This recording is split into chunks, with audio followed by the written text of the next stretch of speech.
I guess just to start off, I joined the party back in 1986, which is quite a long time ago. And what spurred me to join was Jonathan Porritt's book. It was a book called Seeing Green. And if any of you haven't read it, it's really well worth a read. And I don't know whether it's good news or bad news that it's still so topical. It's probably bad news in a way, I suppose, because it shows that we haven't made a lot of progress in some ways. We have in others, but in some ways, a lot of that analysis from that book, Seeing Green, that I think he wrote in '84, is still very, very relevant now. And what I loved about the book, and I suppose it's what I love about the Green Party too, is the way in which it brings together so many of the issues that I care about and makes the connections between them and shows that there is a kind of political set of solutions to address those different issues. So I got into politics through CND. I was very active in the campaign for nuclear disarmament. I never lived at Greenham, but I visited often, and that was really the thing that motivated me. But at the same time as really caring about the whole issue of nuclear weapons, I was also concerned about women's issues, involved in sort of local environment groups as well. And it felt that my life was being pulled in lots of different directions because I wasn't making the connections between those different things that I was doing. And so, you know, one evening of the week I'd be doing one, the next evening the next one, and it was just exhausting apart from anything else.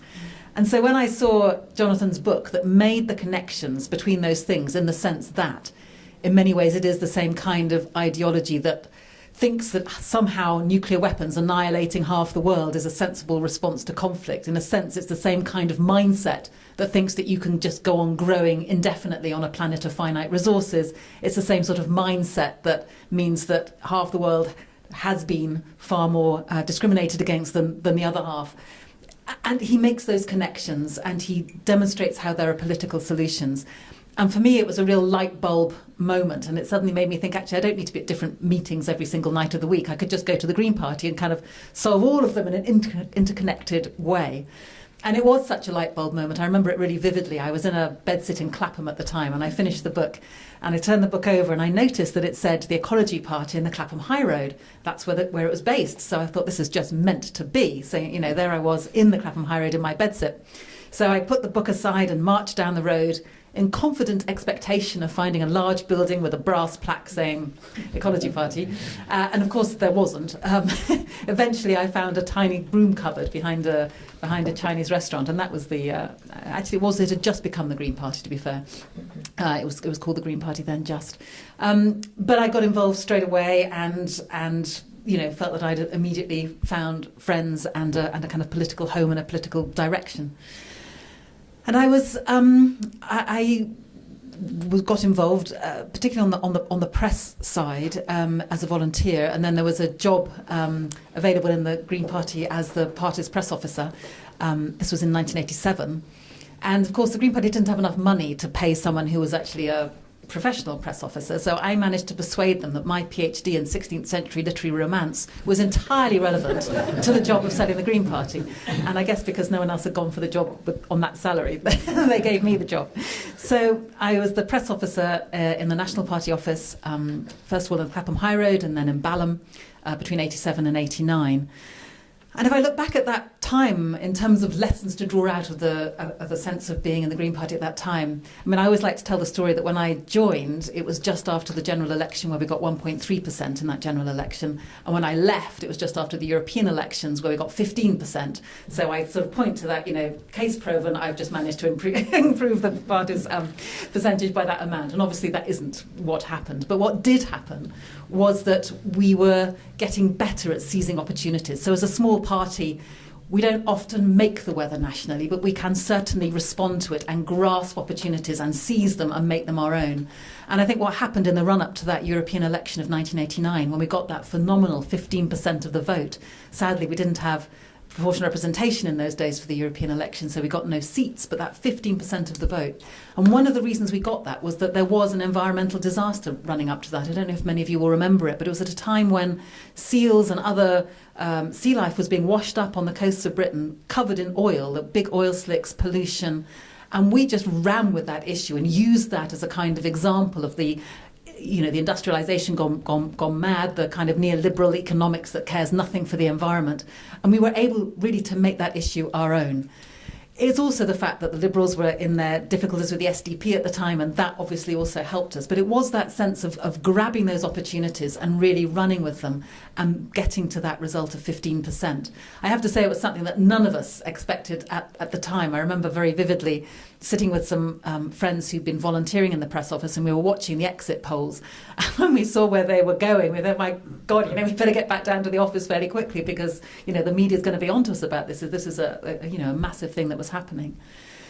And although we didn't win any seats, I think another lesson from that is that I think the Green Party can take credit for being the party that made the environment a political issue. From that moment onwards, no other party could pretend the environment wasn't a political issue. They could certainly just do a whole load of greenwash and not seriously put sensible policies in their manifesto, but they could no longer say that the environment didn't have a place in our political system and shouldn't be on the political agenda. And I've been really struck by the fact that the environment NGOs like Friends of the Earth have themselves said that they felt that 15% that we got in those European elections, did more to politicise the environment, to make it an issue that the other parties had to respond to, than many, many years of campaigning in the NGOs. Now, obviously, they're complementary things, and many of us who are in the Green Party are also in environment NGOs. But I think it is important to recognise where the Green Party sits within that spectrum, and how in many ways, I'd like to think of us at least as the political wing of that wider green movement. So when we're wearing our Green Party hat, it is about how we can use the ballot box as a way of making the other parties respond to green issues. There are other ways to do it as well, of course. But our particular role is really putting pressure on the other parties where it hurts. And it hurts when you're taking votes away from them at the ballot box. So after having worked nationally in the party for a couple of years, I then moved to Oxford and started to get very involved with the local Oxford Green Party, which was a very active party. And we targeted like anything. And the ward we were targeting was St Clement's Ward, which is where I lived. Actually, it was interesting. It completely busted the myth of the Green Party only being relevant in green and leafy areas, because St Clement's Ward was one of the most deprived wards in the whole of Oxford, and it certainly wasn't particularly leafy. And I won it in 1993 at the third attempt. And I suppose that tells you that it is at the third attempt, so you have to keep going at it and getting known and being on the doorsteps. And in a sense, just reiterating, I guess, what Matta said a lot implicitly, which is that there isn't a shortcut, really, that we're in it for the long haul, and it is about all of that bottom-up, grassroots, getting known, doing your 60-minute surveys, that would be a very long survey, 60-second surveys, and becoming credible and known in your local communities in whatever way that might be. And so, we were at it in St Clement's, and as I say, at the third attempt in 93, that was our first seat on the county council. And looking back at some of the messages we were using then, I guess it's probably the same messages that you'll be using, particularly if you're in areas that haven't yet got a Green councillor on your local council, which is that one more councillor from any of the other parties, frankly, doesn't make much difference, whereas that first Green councillor will make a world of difference. And that was the kind of slogan that we were using, shake up the council, have a Green voice. Sometimes on the doorstep, it can even be, depending on who you're speaking to, and obviously you need to judge this, but sometimes it can be fine, I think, to acknowledge that, maybe the person you're speaking to doesn't agree with the whole of the Green Party manifesto. They don't need to. All they need to agree to is the fact that to have some Green voices on the council, pushing the other councillors in a greener direction, whether that's on affordable housing or whether it's to do with the Green Belt or whatever the issue is, that is still worthwhile and still effective and still a way of keeping the other councillors honest, keeps them on their game. It ups their game in a sense, because they know that they have to really deliver. And I think what we were able to demonstrate too, and I know this has certainly been the case in places like Shipley, where you've had councillors for a long time, is that people know that Green councillors work hard. And I really think that we do, because we don't have a tradition yet in the Green Party. We haven't been here long enough for people to be able to say, well, I vote Green because my parents and my grandparents have voted Green, and it's just like an automatic Pavlovian thing to do when you see a ballot paper, is you just vote Labour or you vote Conservative because that's what you've always done. That's a disadvantage for us, but we turn it into an advantage in the sense that we know that we have to work really hard. We have to win every single one of those votes of people who vote for us. There's no tradition going back decades of people voting in a particular way. And I think that we've been able to demonstrate that when people do vote Green and they get Greens elected, then the people deliver for them. Our Green councillors, we do deliver. And that means that you're far more likely then to get the next Green councillor elected at the next election. And we certainly saw that in Oxford. It was the credibility barrier, really. It's that credibility of barrier of being able to persuade people that voting Green will lead to a Green councillor, that enough people will do it. And once you've got that first Green councillor, that to me seems to open the floodgates in many ways, because then people do have faith in that process, that voting Green will deliver someone. And then, so for example, in Oxford, having myself elected in 93 on the county council, then Mike Woodin, a wonderful Green city councillor, very sadly died, but he was a wonderful councillor on the city council, and then after him more Greens getting elected and elected. So it's about that slog, that getting known, that being on the doorstep, the targeting crucially. I think as well sometimes people will say, well, what difference does just one more Green councillor make, or just one Green councillor make rather? So if you've got a council of 50, then what can one do? And I don't think we should ever underestimate the importance of being a voice for people inside the council chamber. And that really came home to me on a particular issue. One of the first issues I worked on as a county councillor was about the closure of a special school. And while we absolutely want to see people with special needs integrated into the mainstream, the view that we took in Oxford Green Party at the time was that if there are still some who want the option of a special school, they shouldn't have that taken away from them. And so I was standing up for the people who wanted to keep that school open, while at the same time putting pressure on the other schools to be far more integrative as well. And the vote went, as you might imagine, 49 in favour and 1 against. And I felt, I've completely let down these people. I've failed. I haven't persuaded anybody here. They were in the gallery watching the debate, and they came down afterwards, and I was feeling really awful, feeling, I've completely failed. But they were just so pleased that their arguments were being heard on the floor of that chamber at the same kind of level as the other arguments. And I suddenly realised that actually, obviously until we're in a majority, we won't always win votes. But just the fact of being their voice can be so powerful. And it's something I think that I've learned also in Parliament. Again, sadly, I can't tell you that I've swayed any votes single-handedly. But just the fact that you've got arguments that wouldn't be being made if we weren't there making those arguments, we shouldn't underestimate that. I think it's quite a powerful thing. Having a voice is powerful. Having a baby on your chest is also powerful. I was just going to say, I was just looking back to what helped to win the election in '93, and at that time my eldest son was 3 months old. And actually, this is just a silly point, but it was just quite disarming when you're on someone's doorstep with a baby in a papoose. If you can borrow anyone's baby, just do it, because it's quite disarming. People are much nicer to you, and they're cooing over the baby, then you kind of deliver the message just when they're kind of vulnerable. So that was quite effective. Fast forwarding, because you'll be very glad I'm not going to go through the whole of the years of my life, otherwise we'd be here, still tomorrow. But I was going to fast forward to Brighton. And talk about winning the first seat at the national level in Parliament, and just being so aware that was made possible by so many people's work over so many years. And again, it was that hard slog of Brighton Green Party and the parties around who've helped people in Brighton for many years. I think we got the first councillor elected in Brighton, Pete West, in '96. So that was quite a long time ago. But what has happened, and in Brighton, in contradiction to Oxford, in Brighton the elections are every 4 years, so not on thirds. So there was quite a big gap between each election. So the first councillor was in '96, but then at the next election they went from 1 to 3. At the next election they went from 3 to 6. The next one 6 to 12. So they kept doubling.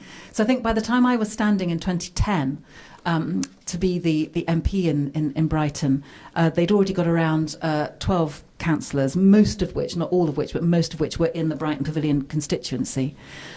Keith Taylor had done a fantastic job at the previous couple of general elections, again building his vote.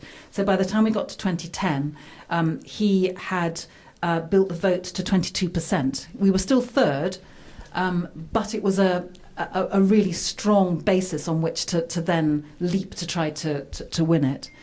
And if I think about how did we do it, I mean, obviously we had that strong base of councillors, and that is crucial.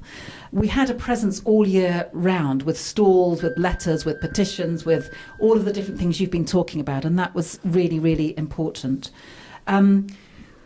we had data, and the data, getting to know where your voters are and the difference between the different views of different voters in different parts of your constituencies or wards is so crucial. So, for example, in Brighton, you know, part of the ward, or part of the constituency rather, 4 of the wards in the constituency were the type of typical thing you might have in your mind when you think of Brighton. So they were probably slightly younger, they were people who'd chosen to live in Brighton, they liked to think of themselves as being ahead of the curve, a bit alternative, they worked in the public sector by and large, they were the university students, and in a sense that was a very cohesive demographic we were dealing with. But then there were 3 wards in the north, one of which, Patcham, was hugely different, much older demographic, traditionally voting Conservative. You know, they've been there for generations, a very different type of people to respond to. And so we actually had disaggregated leaflets. We wouldn't deliver the same leaflet, which is not the same, let me quickly say, as the Lib Dems saying one thing in one place and a completely different thing in the other. It wasn't saying, you know, we weren't contradicting our policies, but we were highlighting different policies in different areas. And I think that was an important thing to do.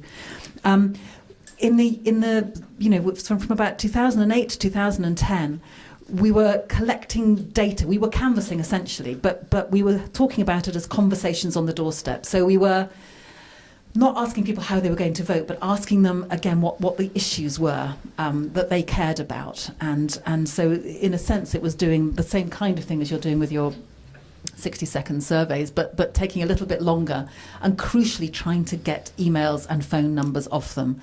And it can be quite a difficult thing to do, and I think petitions and other ways of doing it are good because it's less invasive than just turning up as a stranger on someone's doorstep and saying, can I have your email address or your phone number? But we had a really good script that led up to that being a very natural way of ending the conversation. So we'd be asking about the issues they cared about. We would be explaining that we would be drawing up our manifesto soon. We would be saying, could we share that manifesto with you beforehand, or a leaflet with you beforehand, so we can get your feedback? And because they're feeling quite pleased by this point and they're feeling listened to and they're feeling engaged, then once you've led them up to saying, well, you know, can we get back to you and send this back to you so we can get your thoughts, it's quite hard at that point to say no. So we were getting some of that data, and indeed we were delivering on what we were promising to do. We did, you know, get their feedback on those documents, but it meant it was quite a natural way to get data, because once you've got that, particularly on election day, if you can't necessarily get round to everybody on the day to make sure they have voted, then being able to email them, being able to text them in the days running up to the election as well has been really important. I was just going to talk about 2 other quick things. I guess I don't know how controversial it is, but it certainly worked for us in Brighton, was the recognition that when you're dealing with a whole constituency, even with a party as big as Brighton and getting the help from other local parties too, we didn't have enough people. And so we really broadened out to talk about, we used the phrase building the crowd. And what we were trying to do was to engage people who was Green supporters, but not Green Party members. And I think we need to remember that although for all of us, maybe joining a political party wasn't such a big step, perhaps we're quite political and we've always been thinking in those ways, but for a lot of people, taking that step of joining a political party, I think feels quite a big step, quite perhaps something that they feel resistant to doing. Whereas they certainly support the Green Party, they would like to see us having representation. And so we really kind of had lots of meetings in you know, local places. So we would go out to the wards. It wasn't all in central Brighton. We would go out to their village hall or their local pub or whatever it was. And by using information that we already had about where there were Green supporters, we invited them to come and see if they would be involved in the campaign in some way. And we were really surprised by just how much willingness there was to do that. And it's something you might consider if you've got a list that you've maybe got from your own canvassing returns of people who have voted Green but aren't Green members. Just writing to them and inviting them in a fairly low-key way, first of all, perhaps to hear what their local councillors are doing, or asking them what their concerns are at the moment, and then just seeing, well, would they deliver some more leaflets? Would they perhaps even run some stalls? Would they at the biggest thing, and perhaps this is the biggest ask, but would they actually go out on a doorstep? And people did a range of those things, but certainly that sense of building this crowd, building the momentum was really, really important. And maybe just the last thing I would say is about identifying the target groups in your areas. So, for example, in Brighton, young people was an obvious thing because there are so many of them, 2 universities. And we had a Students for Caroline group, which was fairly autonomous. And again, it does mean for those control freaks among us, about which I would count myself one really probably, but it does mean letting go a little bit. But basically, Students for Caroline had a very good coordinator. They checked in with us on a fairly regular basis, but they did organise all of their own stuff, and I came when it was useful and necessary to do so. But they basically ran that campaign and designed the campaign on their campus. That was up at the University of Sussex, and it worked really well. Older people, obviously more likely to vote, and we did go around and visit lots of the care homes, and we had to be quite careful how we did it, because obviously the people who run those homes don't want to kind of have big political debates necessarily, but we said, look, we want to come in and just have a conversation, and we'll bring some cake. Cake definitely helped, and just make it quite low key, but just a conversation about issues that are of concern to them, and that worked very well. Being outside schools is a great place to be. I'm sure lots of you already do this, but particularly, say, with petitions about traffic, because so often, ironically, it's actually where you've got schools that you also have quite a lot of very fast traffic, or you have people parking in a really inconsiderate way, and you've got a collection of parents or people who are picking up kids from school who are just standing waiting. So you're not asking extra time for them. You're actually using the time when they're just standing there waiting anyway to have a conversation. So that worked well. Meeting with faith groups, and again, for example, going to the mosques, and we got our leaflets translated into a couple of other languages, just very short ones, even if it was just like a paragraph. And I think just demonstrated a reaching out, a sense that we were trying to move to their ground rather than just expecting them to come to Green Party meetings. And so that actually led to an invitation to speak at a couple of the mosques. Local businesses was the final one I wanted to say, and I think we should absolutely knock on the head any stereotype that businesses somehow are not likely to vote Green, or somehow that the Green message is antagonistic to business. We certainly don't much like very big businesses that are ripping off the planet and their workers, but small businesses I think we love very much. And one of the things I've worked on very strongly in Brighton was about the level of business rates, which are skyrocketing. And so, I just really encourage you perhaps to see what some of the issues are for local businesses, and seeing to the extent to which you can reach them, because the great advantage of businesses is they have many organisations which bring lots of them together. So you could maybe speak, for example, at the Federation of Small Business meetings. I've found the FSB to be, a very good ally. I've become one of their FSB champions in Parliament, partly because I want to kind of challenge that idea that somehow being green is anti-business. It absolutely isn't. It's about genuinely sustainable business. It's about making business, more efficient. And so if business is taking actions to reduce their water content, for example, the amount of water they use or the amount of energy they use, that's good for their bottom line as well as being good for the environment. So it's working out who your target groups are. It's about getting the data. It's about being out on the doorstep. But the very final thing I want to say, because I realise I've talked for longer than I said I would, is to make sure it's fun. And that might sound trite or trivial, but it really isn't. We ask a lot of each other and of our volunteers in elections, and it is a hard slog. And if it's only a hard slog, then I don't think we can be surprised when people perhaps, decide that that's not for them. So just do make it fun along the way. Make sure that there are, events that you're putting on. But perhaps, just like the wonderful thing that Matt did last night in Shipley was fantastic. The music and so forth was wonderful. So make sure there are moments when you can get people together to have some fun, and also get together to learn more about the party. And I think sometimes this is something that Brighton Green Party is very, very guilty of. We either spend our whole time talking about standing orders. Can you imagine a more off-putting way for new members to come and hear us all talking about standing orders? Or, we're talking about, these are the leaflets we have to get out and these are the things we have to do.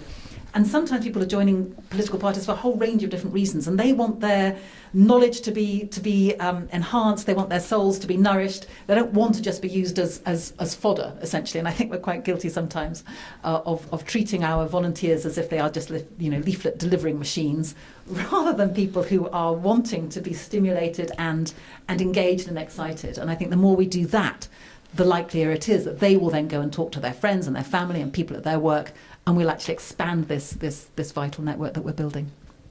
Yeah. It's difficult at the moment getting some people to vote Green that haven't voted Green because of the Corbyn effect. I'm also in a local 38 Degrees group with a lot of people in there are left-leaning Labour Party members. They'd actually, some of them had left the Labour Party, voted Green in 2015, and now because of Corbyn have gone back and joined again. So it's really difficult to get them to vote Green because they're all, you know. Yes. Any suggestions? Yeah. Well, I mean, it is a very real problem. We can't hide that. In 2015, we were the anti-austerity party. Yeah. We had that really clear position. And it was just so easy in a way when Labour was producing mugs saying, you know, refugees go home or whatever it said. It didn't quite say that, but you know, it was easy, and it is. Let's acknowledge it is harder. But I think there are a number of different tactics you can use depending on who you're talking to and what the issues are.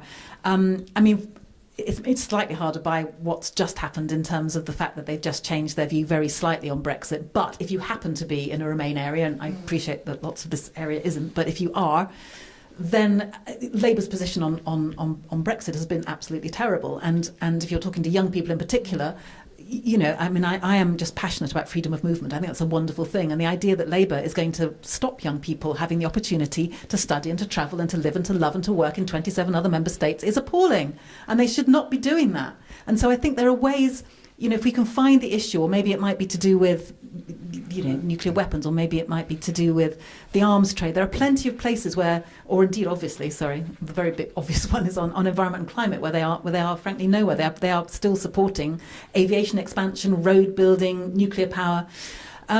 So I think there are still lots of issues where we have a distinctive position, and I think what we can say is that by voting Green, you keep Labour more honest. You know, if you're talking to a Corbynista, then if you want to make sure that those policies are embedded properly and aren't just, you know, at the whim of, you know, for however long Corbyn is allowed to remain where he is, then the best way to do it is to vote Green. Because I would argue that one of the reasons that it was easier for Corbyn to move in the space that he has is because we've been banging on about that stuff for ages, whether that's bringing rail back into public ownership, whether it's the NHS reinstatement bill, which was something that I was actually championing first in Parliament. Labour didn't support me on that. You know, that was me. And then it was my generosity to give it to a Labour MP. So in the end, because for the greater good, they wouldn't support it when I was championing it. They would support it if one of their own were championing it. I mean, how pathetic is that? But anyway, so you know, we have such a good track record of saying we have been on about this stuff for decades. We haven't just come to it when it's become politically expedient. You know, we are the ones who've put pressure on Labour to move in this direction for years. And our role, for the moment perhaps, in those areas where you're talking to Labour people, is to keep pushing them and to keep them on it and don't let them, you know, fall back. And sorry, that's not a short answer, but I think it's an important. I really do think it's an important one, because in many places it is challenging for us on that. And I think we should be pretty bullish about the fact that we've been there for decades, and we will be there for decades to come. They are there now. Good. Well, let's push them further. And the way to do it is to have Greens snapping at their heels. Yes. I have a friend who is retired now, but he was the acting chief superintendent of police in North Yorkshire. And he actually spends time watching the television in the daytime when they have the parliamentary debates. And one of the highlights, he says, when he ever sees these things, is when you have something to put forward. That's a nice man. He is not a Green Party member, but I call him a support. Yeah. Well, that's kind. Thank you. But it is that we're just talking actually at the moment. I'm interested in your feedback. We're sort of talking at the moment in the National Office about what, you know, we've had for the common good for a while, and we're talking now about, well, what would be the next thing we would say. And one of the things we're playing with, and we want to test it in focus groups because it may be just too much of an internally known phrase. But that idea of speaking truth to power, I like that idea, because it means you don't necessarily need to be in a majority. You don't need to pretend that you're going to be the next government. But to me, that idea is about having the courage to stand up and say what we believe, whether it's popular or not popular, whether it's, you know, the flavour of the month or it's not. Because it seems to me that the Green Party, what people know about us is that we have integrity. You know, if we were in this for a quick buck, if we were in this to get to the top of the political tree as fast as possible, we would not have chosen the Green Party, probably, in most places at least, because we're in it because we passionately believe in it.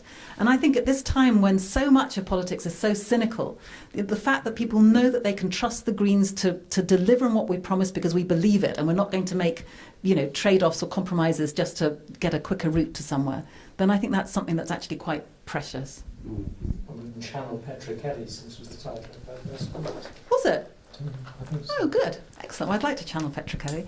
For people who don't know, Petra Kelly was my personal heroine. She was one of the co-founders of the German Greens, and she was just the most extraordinarily full of life person, and she entered the German Bundestag wearing jeans and carrying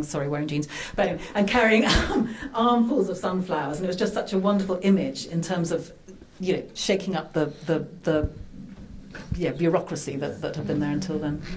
For you to become an MP, did you target wards within the same constituency? Yes. So eventually you Yes. built up your, because that's how we're trying to maintain our campaign, is that ward, then the neighbouring ward, then the neighbouring ward, within the same constituency. Because Yes, I mean, obviously you've got to make some kind of judgments, and if there's another ward that isn't in the constituency but which is just so much more obviously a place where you're going to get a councillor elected more quickly, then sometimes there's a good argument for doing that, just because the city as a whole or the area as a whole doesn't know one ward from another. They won't know that is in a constituency, and so just to that sense of being seen to be, I hate the way that the word momentum has now been taken to mean something else, but to the extent that it can show the Green Party has got that momentum, that forward motion, then sometimes there can be a good reason for not doing that. I would say that ward in that constituency, if you are sure that the other one is going to be a quicker way to get more representation. But having said that, if they're more or less the same, or if there isn't a big difference between them, then obviously the more you can do within the confines of that constituency, then the better position you're going to be in. yeah, that's right. Because there's one which is just like borders the constituency, Yeah. which it's virtually certain that we will get a Green. Go for it. if we- And bear in mind as well boundary changes. So, you know, course, we're all yeah. thinking about these wards as they are at the moment, but it would be very tragic if you didn't target it and then you suddenly found it was in your constituency. right. So if you Yeah. think you can get it, Because do it. We stood the paper candidate there Yeah. in May, Yeah. and she didn't get any support because it was just like a, Yeah. but she did really well, Yeah. and therefore we think that there's No, a go for way it. to Green.